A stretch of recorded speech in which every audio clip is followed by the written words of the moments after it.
এগুলো ছোট করে দিয়েছে। এই বাইরে রাখবেন না, আপনি আমাকে দেখে লোকারটেন করবেন না, হাত জোর করবেন। যেরকম আছে এই চেপে এইরকমই থাকবে, আর এগোবে না।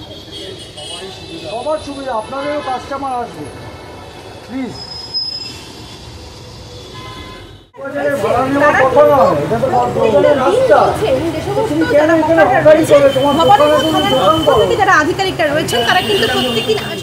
সাধুবাবুর বাজারে আবার অভিযান চালালো ভবানীপুর থানার পুলিশ ও স্থানীয় কাউন্সিলর অসীম কুমার বোস। বুধবারের পর ছবিটা কিছুটা পরিবর্তন হলেও এখনও বেশ কিছু হকার রয়েছে, তারা কোনো রকম নির্দেশ না মেনে ফুটপাত দখল করে ব্যবসা চালাচ্ছেন। তাদের আজও কড়াকড়ি নির্দেশ দেওয়া হয়েছে, আজকের পর তারা যদি ফুটপাত খালি না করে দেয় সেক্ষেত্রে এবার কড়াকড়ি ব্যবস্থা নেওয়া হবে পুলিশের তরফ থেকে। মানুষ কি হাঁটবে না বল? তোর ওখানে দোকানদার আসবে কি করে? তো ওইটা কি জন্য জামা কাপড় থাকে? এত বড় জায়গা কার? এটা কি কেনা জায়গা? তোমার কেনা জায়গা? কোথায় থাকো তুমি? থাকো কোথায়? কোথায় থাকো?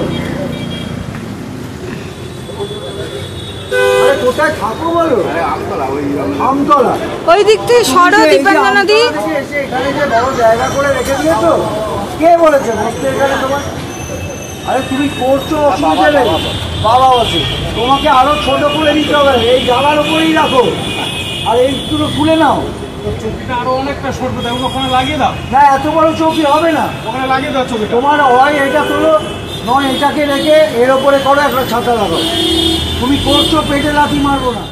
করেছিলাম, তারাও খুব খুশি যে এরকম থাকলে আমাদের দোকানে পারচেজাররা আসবে, ক্রেতারা আসবে।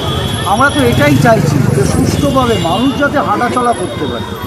যারা অনেকটা বাড়িয়ে রেখেছিল তাদের বলেছি যে আপনারা বুঝুন, তাদের বুঝিয়েছি, এবং প্রত্যেকে আমরা যেভাবে বুঝিয়ে গেছিলাম কালকে, ভবানীপুর থানা, আমি ছিলাম, কলকাতা পুরসভা ছিল, যেভাবে বুঝিয়েছিলাম প্রত্যেকে মান্যতা দিয়ে গুরুত্ব সহকারে বিবেচনা করে তারা সেই কাজটা করেছে।